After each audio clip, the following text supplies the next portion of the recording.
Hello, and welcome to Tech Talk, the show where we sit down and speak to either a student to spotlight, a teacher to feature, or a person in our industry. Today, we are speaking with Mr. Bob Mann, the chair of the Communication and Media Studies Department at Caldwell University. Well, Mr. Mann, it's so nice to meet you. It's nice to be here. I'm having a great day here. So, I was doing some research on you and what you do at Caldwell University. What do you think is the best path a young individual should take in order to get into the media production industry?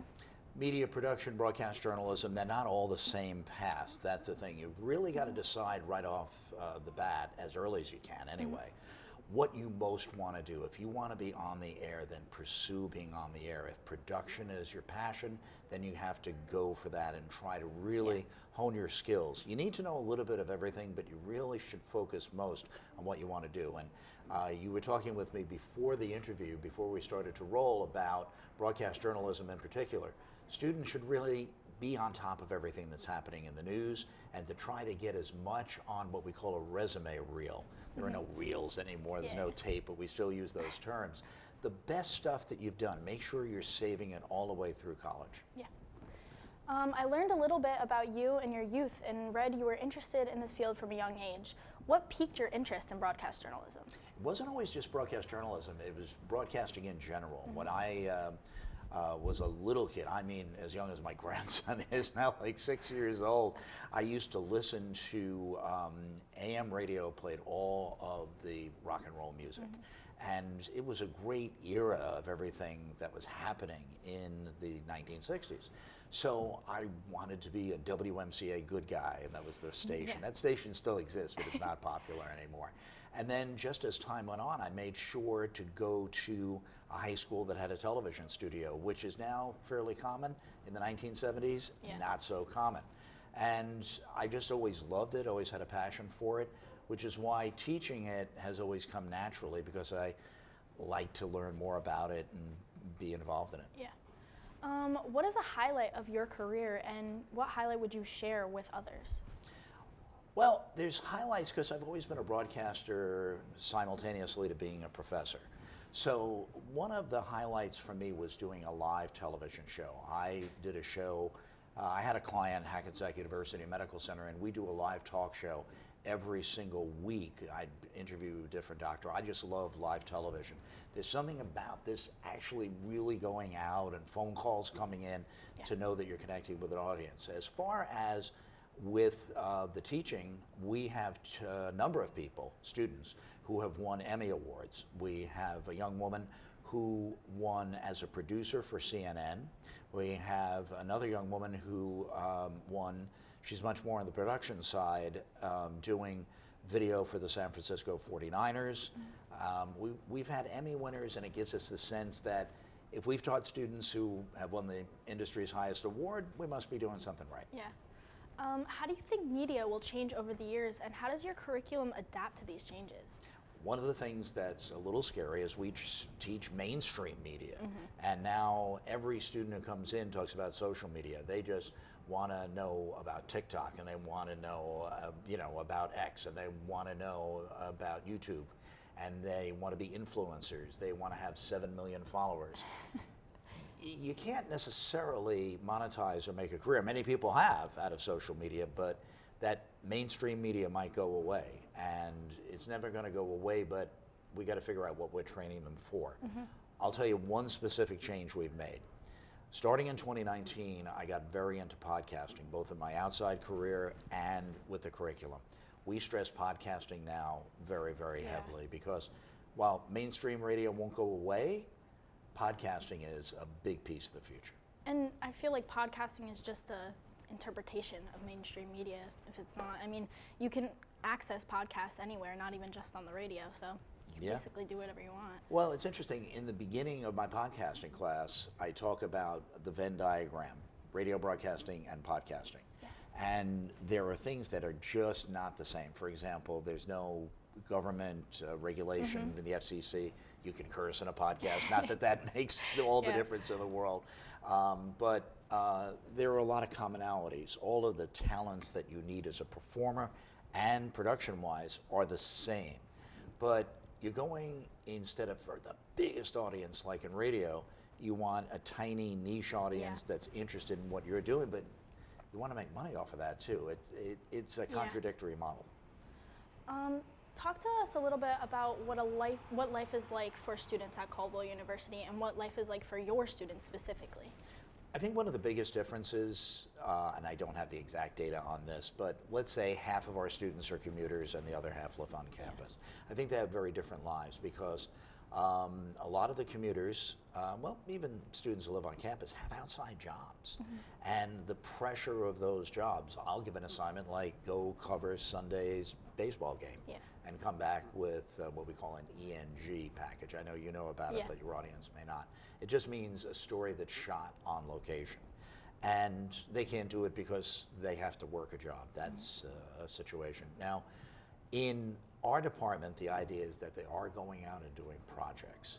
They're doing a shoot. I just had students in broadcast journalism shoot a soccer game in which they did interviews, and our team lost. So they had to learn how to interview some of their friends on the women's soccer team who had just lost and were kicked out of the playoffs. And I said, I hope you got the interview, and I hope you asked the tough questions. So, I mean, that's a kind of a snapshot. I know that the students who are in nursing, which is one of our biggest majors, they're in the lab and working more hours than just about anybody. But for my students, I think the way that we change their lives and their habits, they're always out doing a project. What made you want to teach broadcast journalism? It's interesting how it all came about. I wanted the opportunity, instead of, broadcasting can be very difficult to do as a full-time job because they cancel a show, they change this or that. I wanted to freelance, so I wanted to have something that was a little more secure. So I started adjuncting. Before Caldwell hired me, I was at Fairleigh Dickinson University and also Montclair State as an adjunct, meaning a part-time professor. And I really liked it. And it used a lot of the same skill sets and a lot of the same talents. So that's what drew me into it. I understand that you have your own production company, Mann Media. Walk me through what it's like to open and pursue your own company.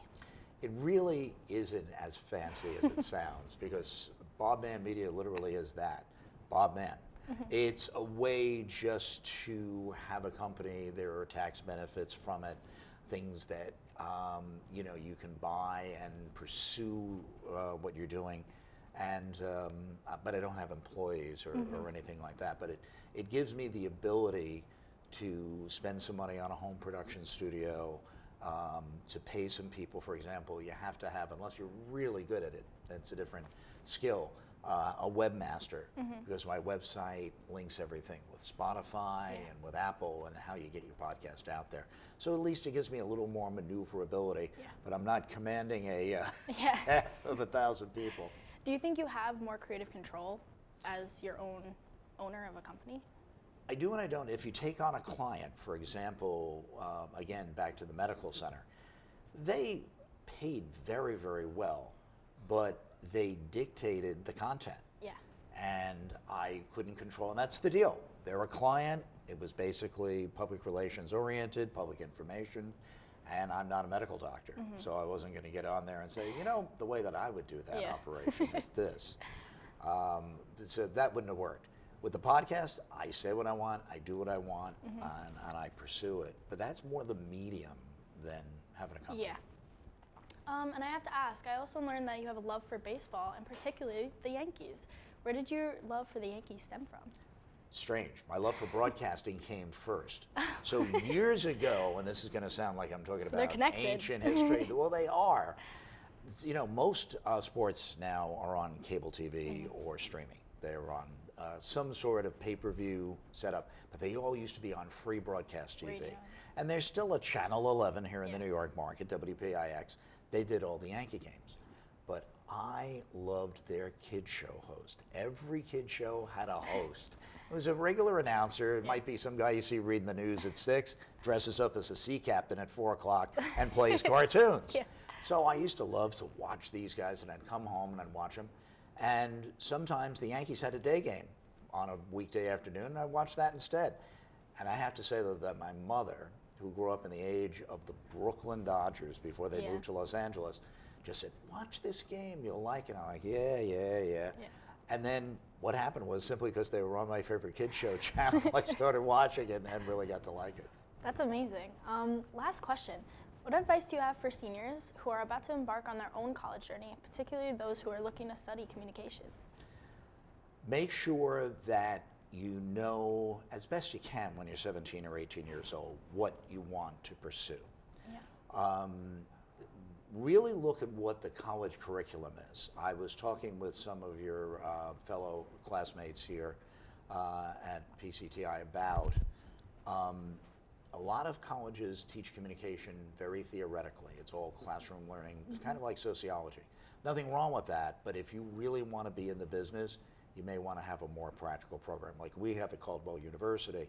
Theory is important. You have to know the why, not just the how. Yeah. But I think more practice mixed with theory is the best way to go. Look into that, but also be willing that if you decide it's not for you, you're young enough to look for something else. Yeah. And I'd say that's advice to anybody going to college. You may say, that's what I wanted. I don't want it anymore. Yeah. We'll do something else. Thank you so much, Mr. Mann, for joining us and becoming a you. part of our growing Tech Talk family.